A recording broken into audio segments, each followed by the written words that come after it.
What do we got here? A York AVY 60, 5 tons. Wow. All right. We'll get it opened up and we'll just take a look at it. Make sure all is well. He did have an issue with this at one point. I just can't remember what it is at this point. And we are way back in the cut. So I don't believe I have any service. But we shall see. UV light that's not being used anymore. Where did that go? Alright, kind of what you would expect from an 18-year-old unit. It's a little dirty. I think he might have had condensate issues here at some point. Smells a little musty too.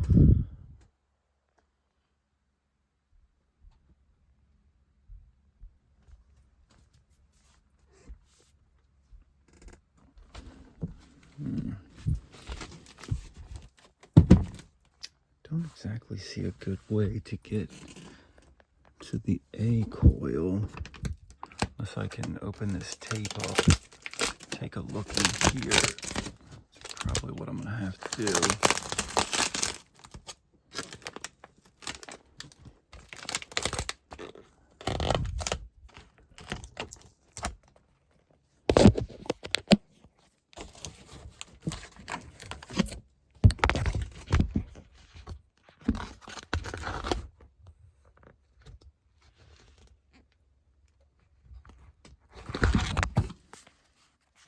Take a look. All right, I opened the A coil up, took this side panel off to get in here, and yeah, it's pretty dirty.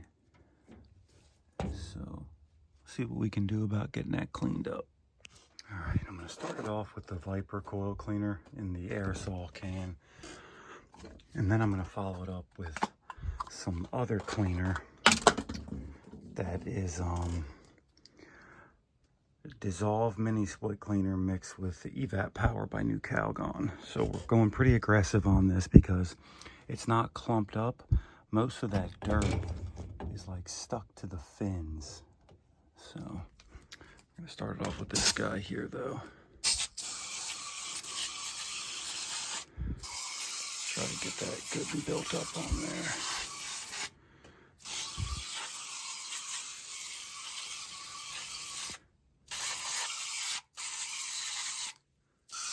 Some on the top too.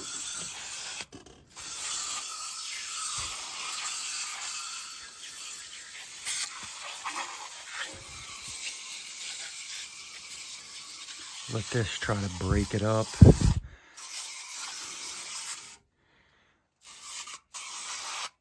And then follow it up with the real heavy cleaner. And if we have to, we'll just go ahead and follow it up with fresh water.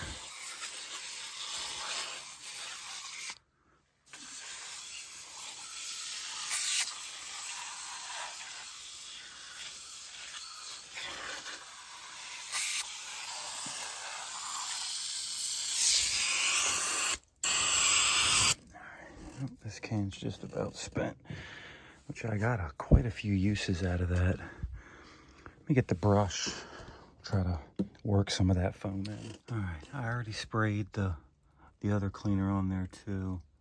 It's better, definitely better, but not perfect. I might try to work it in with the brush a little more. Try to get more of that dirt out of there. I don't think we're gonna get it perfect, but we'll do our best.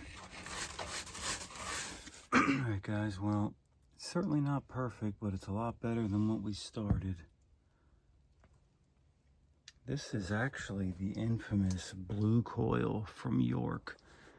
These coils were really bad leakers, and I'm surprised this one's lasted this long, honestly. As a matter of fact, York had a class action lawsuit against them over this coil in particular. So I am surprised this coil has lasted this long.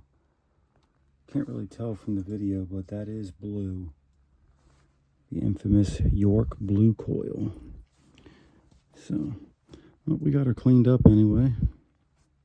So I should say it wasn't just that coil in particular. I'm not sure what the whole broad scope of the class action lawsuit was, but that coil was one of the main ones under the class action lawsuit. That thing, like I said, I'm surprised it's still around and it wasn't, and it was not been replaced, because most of those blue coils have been shit canned by now. But I just wanted to jump in and say that it wasn't just that. It was a lot of their condenser coils and evaporator coils, but that one in particular was a bad one. All right, here is the outdoor unit. I hate these panels on these York Affinities. They suck. No outdoor disconnect. Oh, yes, we do. It's up here. Guess they put it up real high to we're right on the water here. Just in case it ever flooded, but the unit would be flooded at this point. Yeah. You know, for 2006, this thing actually is in decent shape, being right here on the water. All right, we got wow, an 80 by 5. It's a pretty small capacitor for an 80. All right, take a look here between Herm and Common. 81.9, good. Now let's go between Common and Fan. 4.8, all right. I can live with this capacitor. That's a little eat up. Don't like that. That looks like it got pretty hot.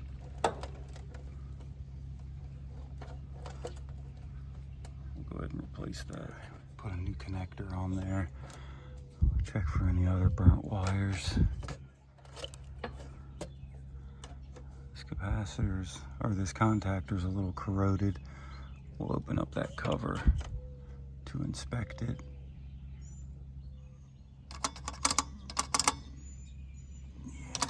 Yeah,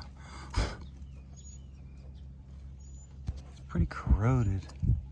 We'll recommend a contactor replacement there. Let's get an ohm reading on it. So it's coming in at 18, which is a little high.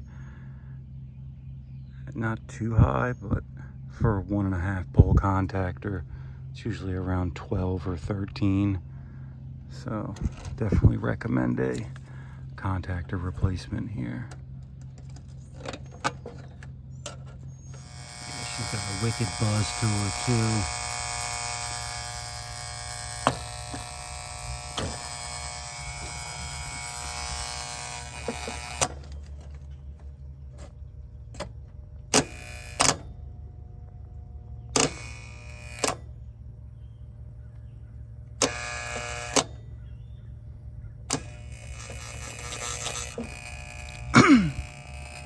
Yeah, we're gonna need to replace her. All right, taking a look at our pressures here.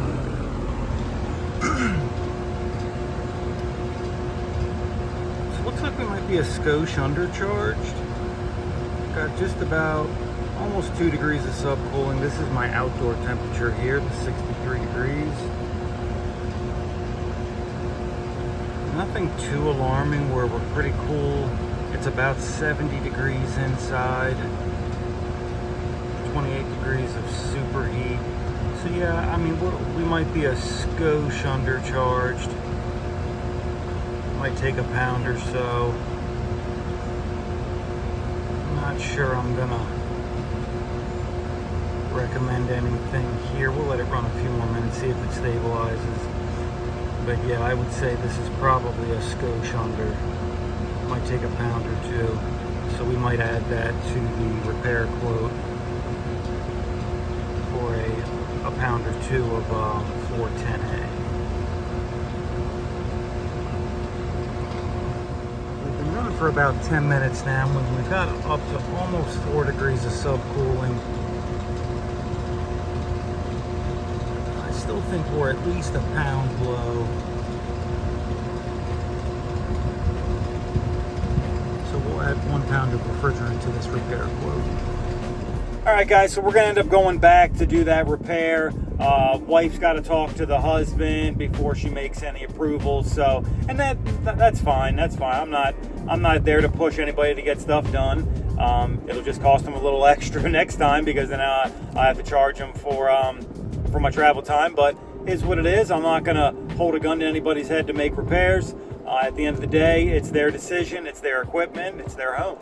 So. But yeah, we'll end up going back and do that that contactor and probably put at least a pound in there.